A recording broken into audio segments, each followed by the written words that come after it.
Welcome to Give Me Hope with your host and author, Johanna Vendel. Come join the conversation as Johanna focuses on sharing impactful personal narratives of loss. Her platform provides a safe space for individuals to express themselves, find comfort, and build connections as they navigate their grief journey. So now, please welcome the host of Give Me Hope, Johanna Vendel.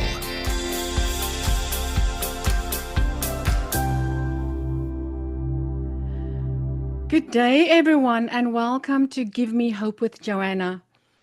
We are having a really interesting guest on show today, and she has been quite a few places, which she will also tell us about.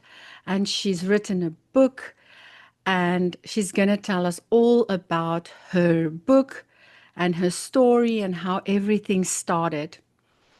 I just wanted to let you know that my book has just released, Plotting the Murder of Sabrina. It has just released on Monday, and I am very proud to announce that it is now available on Amazon, Kindle Unlimited. It is available on books.buy, on my own bookstore. All the links are on my Facebook and in my Give Me Hope with Johanna chat line as well. So you can find that all there. But that's enough of me today. Let's introduce our guest, Pamela. Hi. Welcome to Give Me Hope with Johanna. Thank you. I'm good. I'm great. And thank you for having me Welcome. on the show. I've enjoyed listening to your podcast with your other guest. Yes, it's always interesting stories. I just enjoy listening to other people's stories because when you listen to other people's stories, it definitely inspires you. I mean, it definitely inspires me. Right. I think it's healthy. It's some people don't like to listen to those stories because they're maybe sad or hard or frustrating, but I think it helps everyone kind of get that stir in them to think maybe I need to open up and release some of my story. I guess I don't need to be so ashamed or so embarrassed. Yes, So I think, especially if you have been through something, it's definitely then easier to share it with someone who has been through something similar. right. And even if it's not exactly the same as yours, it's still they're hurting people and they've been traumatized or something of that sort, and it helps to talk it out. I Definitely, definitely. Would you like to introduce yourself and tell the viewers a little bit more about your background and who is Pamela Good? Uh, like you said, interesting. That's going to be a story.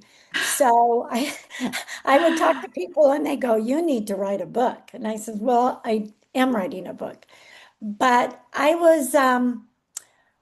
am Pamela Wagner Good. I grew up in Steamboat Springs, Colorado, which a lot of people know as the boat. It's a cow town and a ski town. Oh, Yeah. And so, but everyone's like Googles and oogles about, oh, you grew up there. How awesome. But when I grew up there, my childhood was dark. It wasn't all that they imagined. Now I go back and I find it a beautiful place because I have healed. But right now, my story took me because of my trauma in my childhood, which I can go through a little bit, but it took me to always searching for something. I was sad, I was dark, I was trying to find something that gave me happiness. And what that was just activities, sports. And when I got older, I started babysitting young, working, and I always worked, but I kept finding different jobs to do as work. And yes, wow. so it has taken me through many different phases of life, of jobs, of babysitting, waiting tables, bartending, um, working at a golf course, working real estate, as my life project kept going. And I owned a fitness business for 25 years. That was actually my love, my soul. That was it was a dance exercise program. Wow, I And actually looked through all the pictures that you sent me, which I will show throughout our interview because they are quite interesting pictures, which I have questions about, especially when you said fitness, immediately the picture with the boxing gloves come on. Do you want to tell me a little about that? well, I was in a time of my life, I thought I was going to be this perfect mother, this perfect wife, this perfect business person. But I had pushed so much down inside of me. But that's where I was going with that. And when I realized it all fell apart, everything fell apart. And I hit rock bottom. And I was very angry at myself. My fitness world happened way before that, but I continued with it. But I was working at the Colorado State Penitentiary at that time in a man's um, um, 24-hour lockdown facility. Oh, It wow. was a maximum security facility in the state of Colorado, and I was a correctional officer. Oh, And wow. yeah, and I was really angry, mostly with myself, but with a few others around me. I was a mess. And again, I was divorced. My kids went off to college. I didn't know who I was because I wasn't any of those things anymore. I wasn't a mother. I was a mother, but they were off to college. I Mm. wasn't a wife, and a daughter. I was failing my mother trying to take care of her. And so my coworkers at the prison said, why don't you enter this boxing bout? Maybe that'll help you with some of your anger.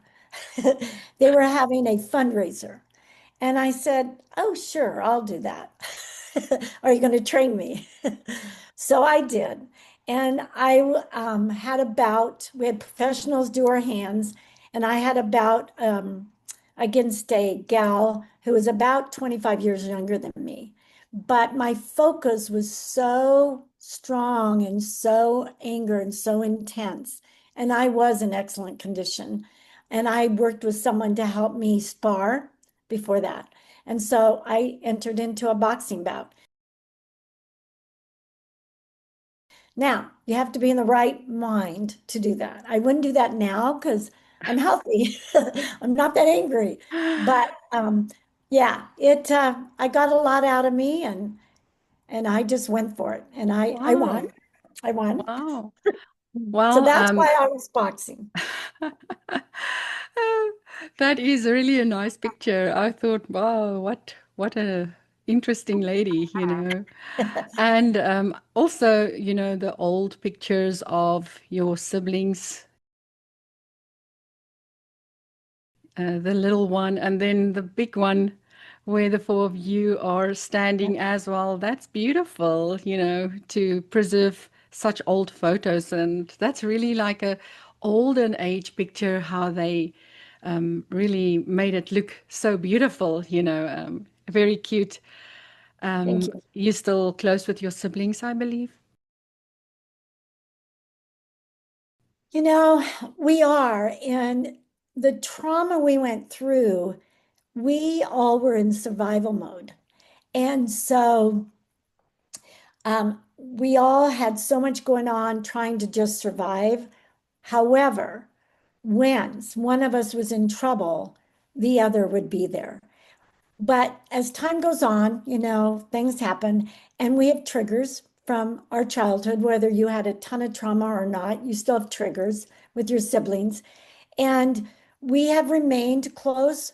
Our dad, when my dad passed, my uncle came to us and he said, you four need to stay connected and stay together. That's what your dad would have wanted. And so we've tried really hard.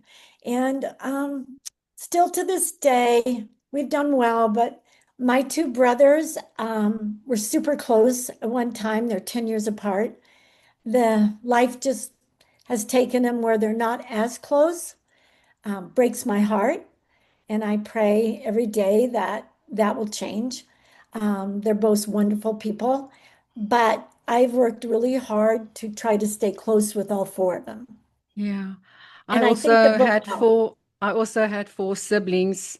Um, I was the fifth one, but after losing my four siblings, I listen to you now, and think about how we always were not agreeing with something or this or that, but also how we eventually then have to sometimes just say, you know what, we need to apologize to each other because life is just so short. I mean, look at me, I'm not even old yet, and I have lost them all.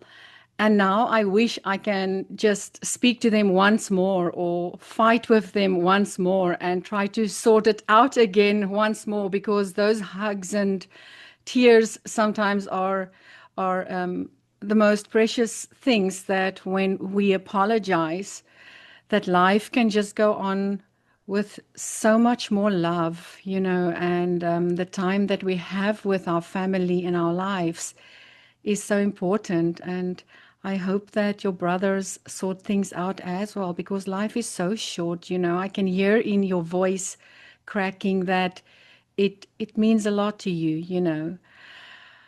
Well, Yeah, let's we've come a move long on way. to the other picture that Okay. I saw. So I saw you on a boat with a gun, or it's not a gun. Yeah, What is it? it was a gun.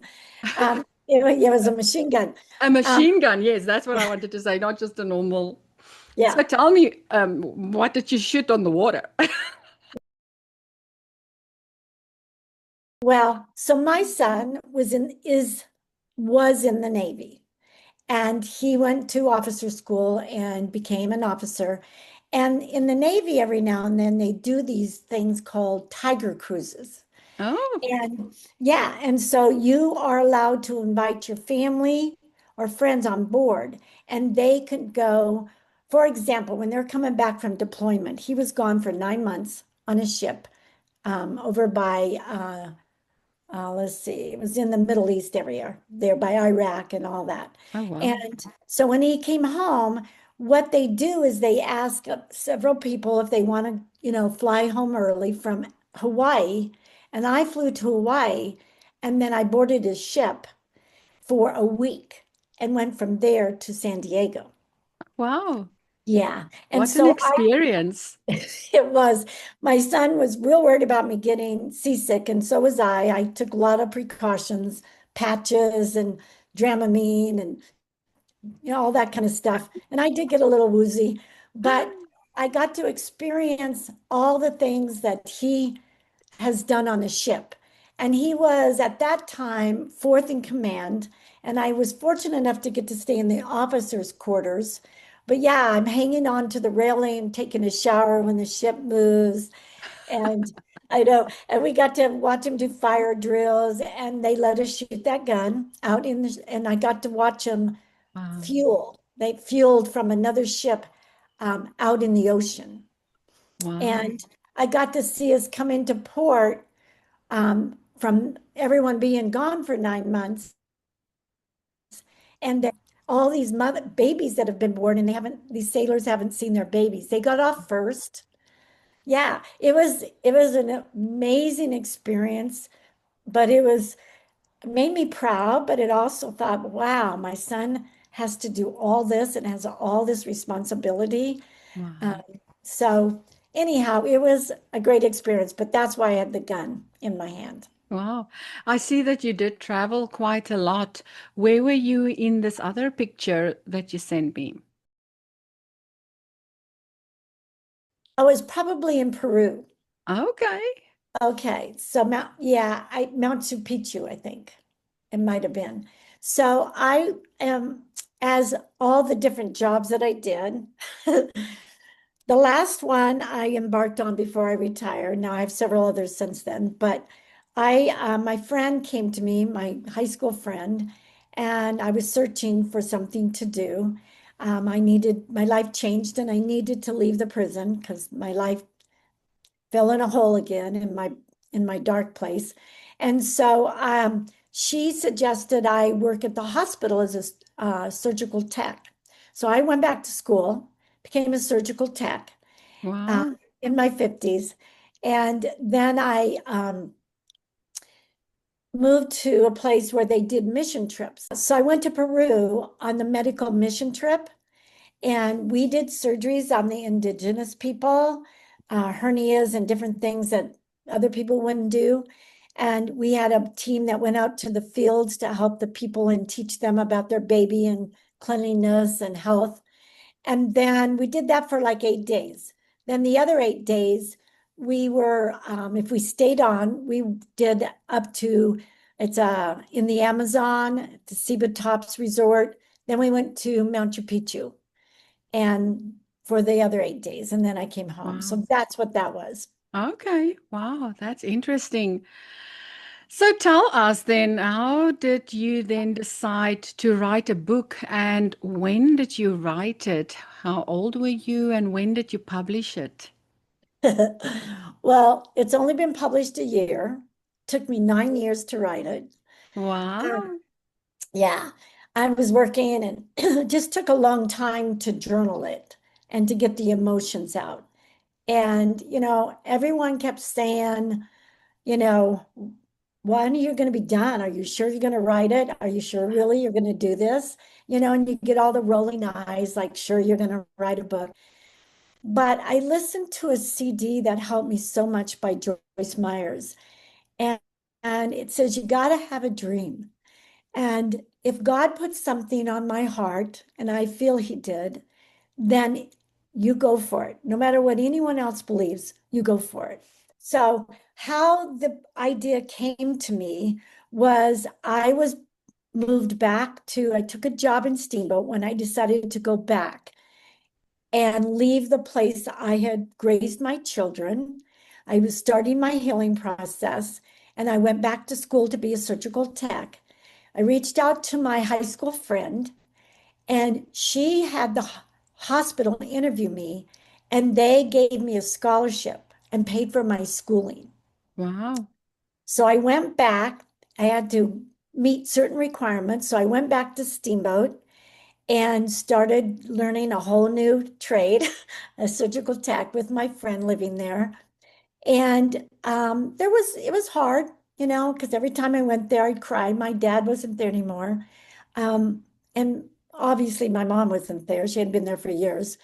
And so none of my family was. And I started doing my healing process. And I found a place a church I started going to. And I went to this big women's retreat that talked about their journeys and their stories. And the whole time I'm sitting there, it's like listening to your story or people listening to your podcast, right? And as I'm listening, just I just kept feeling that, the Holy Spirit was saying, this is what you do. This is what you do. You share your Yes. story. You share it with other people and show, wow, how you came out of it with me, how I helped you. And so I just thought, I can't talk. I'm not writing a book. I took special reading in school. And I thought, "Ugh," and it just kind of stayed with me from there on. But 5 years, it just stayed with me, right? And Wow. I did heal. My younger brother didn't want me to go to STEAM, but he was worried that the memories would make me not heal as fast. And so, but I stayed and it was good. And I got close to my high school friend again and made some other beautiful friends. So I moved back over to where my daughter lived because she was getting ready to have a baby. And I was going to help nanny her children and do the night shift at the hospital. And eventually, this church I started going to just spoke to me every time I went. So I'd go home and journal, but it was so hard, and I would be crying within 30 minutes. I'd Yes, have I to go, remember those days also that I journaled my first book, Life Think Again. when I needed to write down all those emotions and try to remember my family members that I've lost and everything we went through and things like that. And then to actually write that down, it's literally like that teardrop is falling on that piece of paper that you're writing on because that emotions just come back. I know exactly what you mean. Yeah, it's nice to Wow. talk to someone that knows that because Yes, it is amazing to talk to someone that has been through similar experiences. That's why I love doing my show, and not just that anyone that comes on my show must have lost someone, but by the end of the day, it is the inspiration that you give someone else because of your story that you have, and how you now have taken almost 9 years to write your book. Look at yeah. this inspiration right here. Well, yeah. So, and just like you, I'm sure found that when I was writing, I just things start you start remembering things you have shut down for a long time, Yes, right? yes, And I used, definitely. yeah, and I'd go to these groups and someone says, "Do you have something to share?" And I just would start crying and said, "No, I couldn't speak." But as time went on, and I got more and more out. So that is really truly my hope and inspiration is, and I think that's why God wants me to write this is to inspire other people to open up their souls, their heart, their hurts, and to, share them like this. Okay, I read a book called Battlefield of the Mind, and it made me understand that all those negative thoughts in my head weren't true, things I believed. And for a long time, I was one of my own worst enemies because I was living in that I don't, I'm not good enough. Not this, I'm not that, just because of my childhood and just That can because, happen so quickly, to think that you are not good enough. And it takes a lot of courage to look in the mirror and say, I am good enough. I am going to do this. yes, yeah, I did. I know. I went to a healing retreat once and it was amazing but scary. And I actually had to do that, Joanna. They Wow. wanted you to look in the mirror and say, tell yourself you loved yourself and you're crying while you're doing this.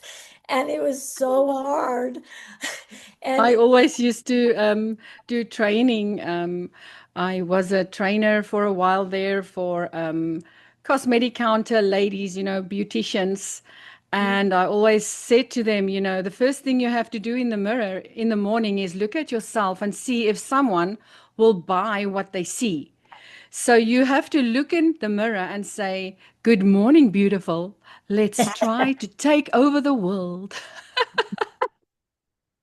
I love that. I have this ring I bought and it says, I'm enough. And I wear it a lot. That is And very good. yeah, so I do little things like that. And like I have a shirt that says, underestimate me. That'll be fun. And so, Oh, that's good. yeah, those little things kind of help me. But I think because of all that and how I grew up, it motivated me to I tried to be perfect, and you can't be perfect. And I'm trying to be a recovering perfectionist now. Wow. So you just can't. And just to let people kind of know where and why I was in some of this darkness is I was a 4-year-old child navigating life with my siblings, with a mother who was diagnosed with paranoid schizophrenia. And she was beautiful. She had a beautiful mind, just like the movie with Russell Crowe. Beautiful mind. But it was dark, and my dad, almost had his own breakdown because he didn't understand any of it. And they understand it so much better now. And, judge felt he needed to take his kids away from him because no man in the 50s and 60s can raise their own kids when they're babies, right? So Yes. it was a turmoil, chaotic life. Wow. But I searched for peace and I finally found it. I don't want others to wait 60 years to find that like I did. And that was my hope and motivation in, Wow. in my I see sharing your my book story. in the background there. Yeah, yeah. So that's kind of where that all came from. Wow. That is beautiful. That is, wow. You see, there are some people that grows up in so different circumstances, but it doesn't matter what circumstance you are growing up. It is about the choices that you as an individual make to Yes. change that circumstances eventually, Just like me, I also grew up in a poor home and didn't have much. It's all in my book as well. I'm not going to talk about it now, but it is sad to think that there are so many broken hearts out there that has to lift themselves up and make something of their lives, like you, for instance, now again.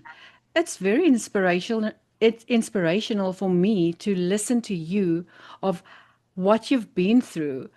And then I look at my story and I'm thinking, wow, if she can do it, I can do it. Even though the loss maybe was more for me to lose all my siblings as well, but still, you have a different story. It is amazing what you have done. So, your book, just say the whole name there. It's He Never Let Oh, there Go. you go. Yeah, He Never Beautiful. Let Go. And the subtitle is Overcoming, um, where is it? Overcoming Overcoming the traumas Trauma. of mental illness with God's love. Yeah. Beautiful. So, Beautiful. yeah. And Wow. And I do love the cover, and the different colors that you brought in there with the heart. It is beautiful because for me, just to look at the cover, it tells me that there are a lot of emotions involved in that book. Just yep. from looking at that book, I would say. Yeah. And so it's interesting enough because when we were discussing how to do it, they said, let's go because mental illness takes you in calmness and greens and blues. And they gave me all these colors to pick from. And I said, but that's not the story. The story comes from such heartbreak and sadness and hurts. And it eventually then goes to the healthy greens and blues. Yes, So, that is so really beautiful, and the crack through the heart, and it is a very, very powerful picture, let me tell you that. thank you. Thank you. I was really pleased with it. Even my editors and writers, they're like, that helped me. They are like, I don't know, Pam. And then when they finished it, they're like, oh yeah. So yeah, I've gotten lots of Wow. compliments on it, but I wanted it to reach people right away because those are the people I wanted to speak to and to show them that they are made for more. And it, like you said, after a while, there are choices not made for you, and then you make those choices. So where are you going to go with that? And Yes. how are you going to make your life where you need to go with it? Yes. I see that you are a family woman and you've got children, grandchildren. Yes, I am so blessed. And that is why, too, I'm so grateful for some unanswered prayers. Because when I was to the point that I wanted to tap out of life, I look back now and realize what I would have missed. And now I've gotten to know my children as adults and as parents and their children. I get to spend time with them. I love them all dearly. So yeah, I wouldn't have had that opportunity if that prayer would have been answered. You know, Yes. See, it's all how you lifted yourself up to get to this stage to be an example for your children and your grandchildren now, you know.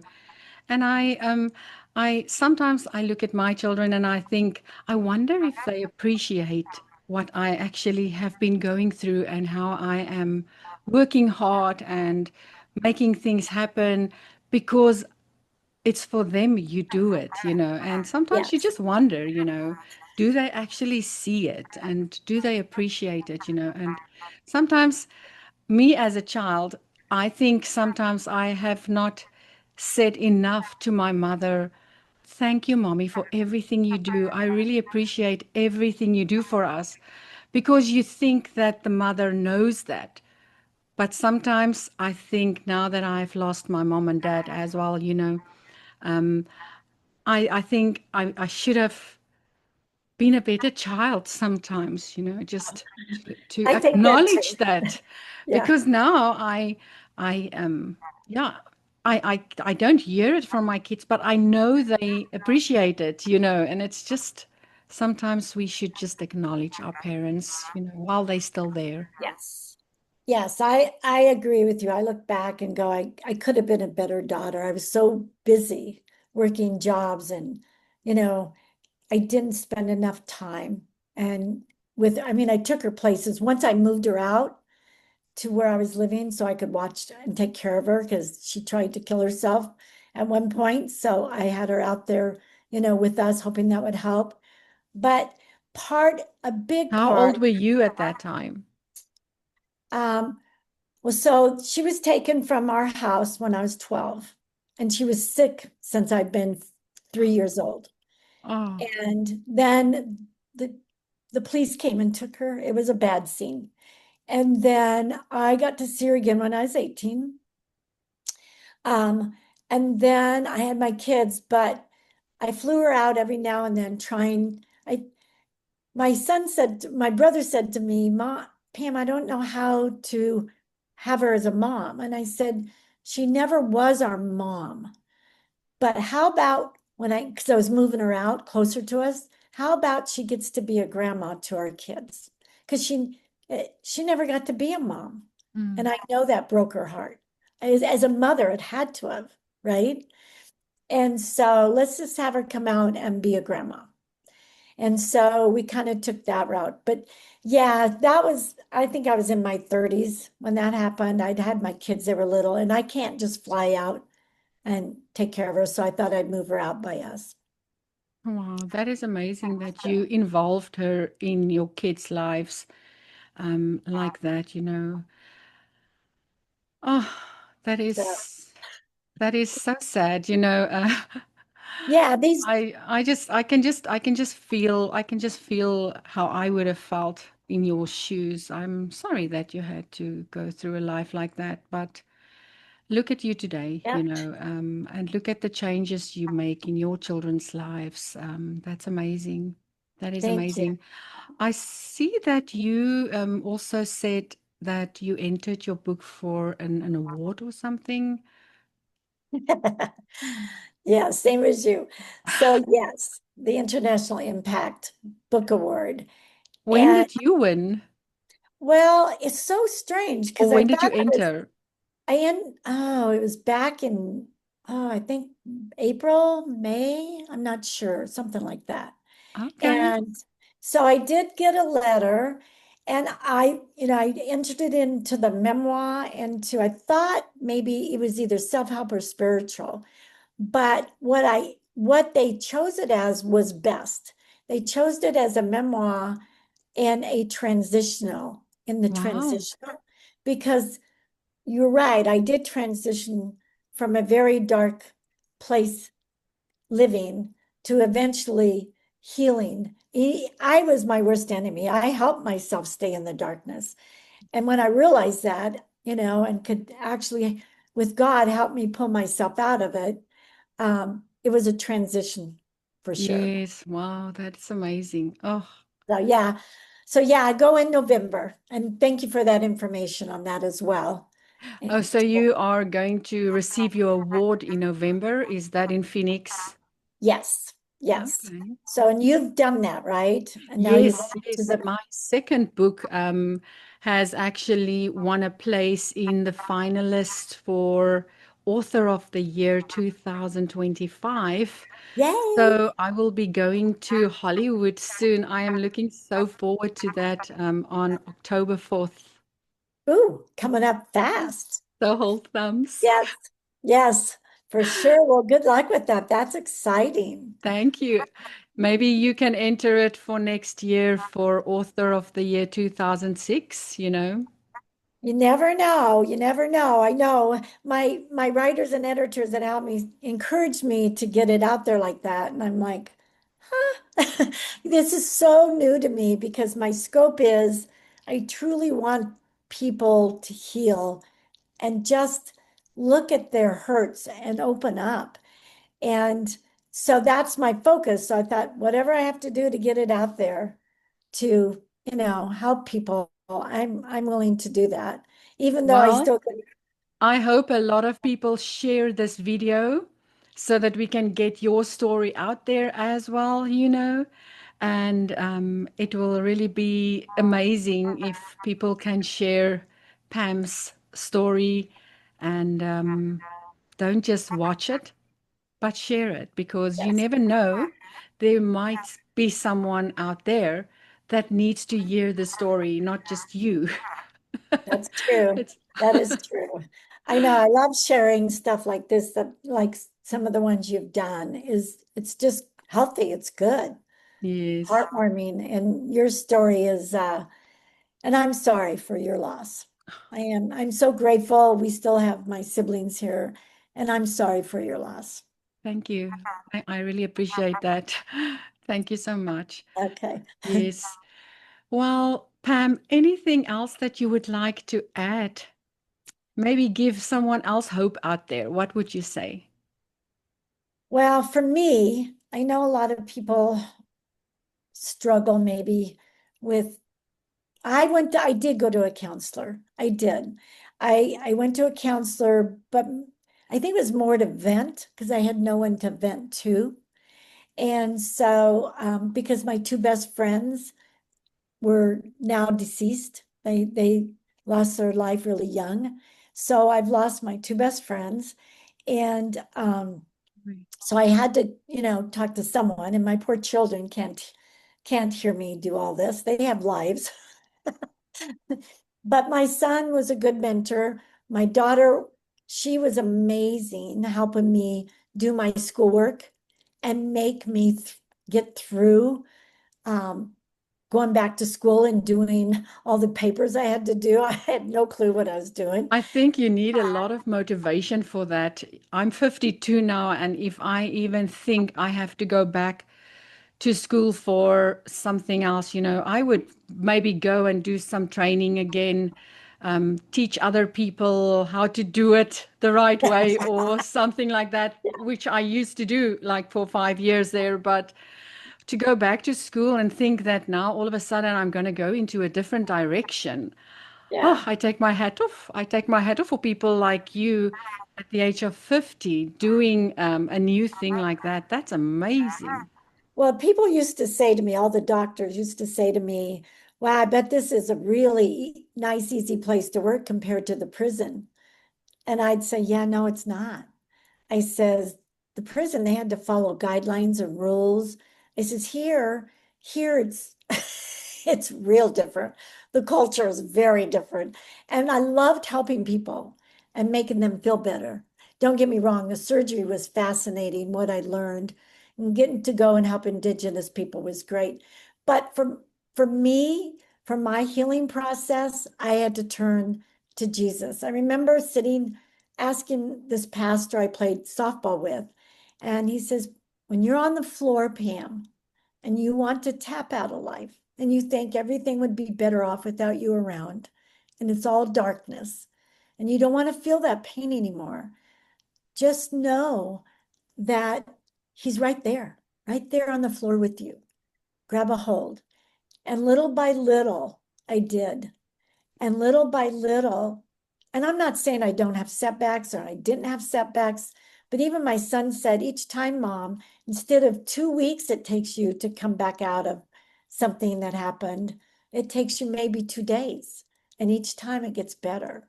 And Yes. so that's what I hold on to. That, that's Satan's goal in life, is to destroy, kill, any joy Yes. in life. And so I hang on to that. I also can definitely attest to that. Since I said my personal yes to God, um, my life has changed tremendously. And I mean, I was baptized when I was a baby. And you think, well, I am baptized. I am a child of God. My parents baptized me, but that was your parents' Yes. promise. Yes. When you grow up, it is your decision if you want God in your life. Yes. And if you then decide to have Him in your life, you have to then give your life to Him, and you have to be baptized all over again, because now you are making the promise to Him.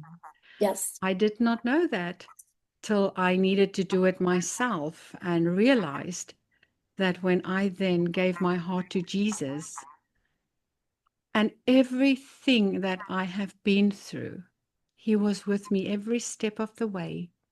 I don't blame Him for taking away my entire direct family.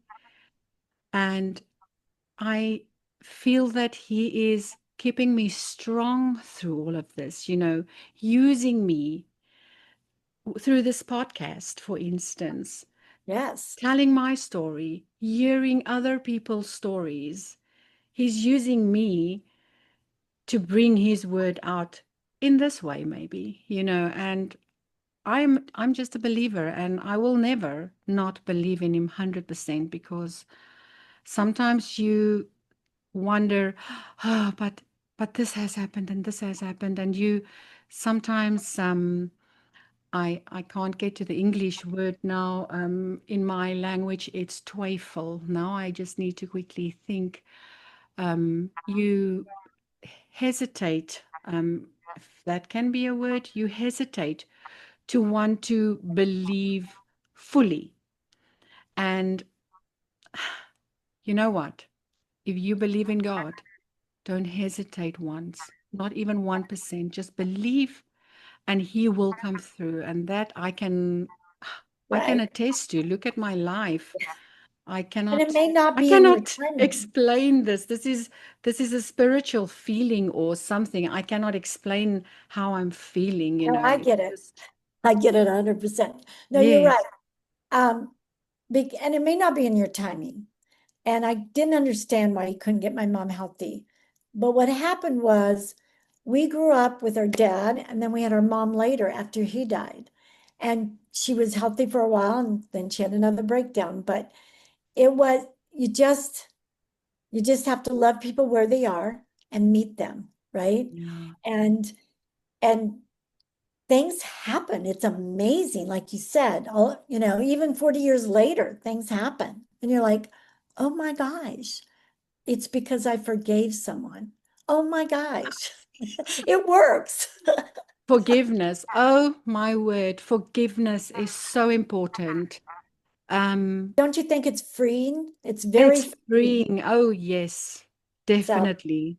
and that I just always wanted peace and freeing in my soul and some Ah, light. And so, yeah, it's when you forgive yourself as well, and you forgive others, but you got to forgive yourself too. Just like you love others, you got to love yourself. And so it's very definitely. free. That's another thing. You're just bringing up memories in me today. Good. Um, Loving yourself. There was a time where I was now single, and it was just when I said my personal yes to Jesus. And it was all of a sudden, I don't need a man to love me. I have to be able to first love myself Right. the way I am. That's Because right. how can God send you someone to love you if you don't even love yourself? That's right. So first I had to realize that, and first I had to recognize that in myself. And that's why that was the time when I did all the training where I teach people. And it's almost like I told it to myself every day as well in the mirror, you know. Yep. You have really brought up a lot of memories in me today, Pamela. And Good. I thank you for that, because it's good to think about all those things, you know, but how you have come so far, you know, me realizing that, wow, I actually have come over it, you know, it's amazing. Yeah. Well, I am very grateful to have had you on my podcast. Well, Any thank you. last thoughts? No, in my retirement years, I still help my grandkids. I'm an e-bike tour guide now up in the mountains, and I work at a tiny home. But I would like to play more pickleball and go see my other grandbaby more. So, but thank you so much. And I just, my prayer and hope is that those hurting people out there kind of open up and give it to Jesus and start healing and living in life and be more. Definitely, definitely. Thank you. Thank you so much for Thank you. sharing your story. It was amazing to listen to you today. And if you would like to buy Pamela's book, I will have all her details at the bottom in the description. When you look at the bottom there, I will have all her details. You can follow her, you can purchase her book, and please share this video so that more people can hear her story. I am Johanna Vendel, and you are watching Give Me Hope with Johanna. If you have a story to share, please feel free to come share it with me. It doesn't matter what it is. If it is a story of hope, you are at the right place. Thank you so much for always sharing and listening and participating in my videos. I really appreciate you all. Have a good day, and I will see you next week. Goodbye. This has been Give Me Hope with your host, Johanna Vendel. Join Johanna each week and harness the transformative power of storytelling to facilitate healing and growth. Wednesdays, 11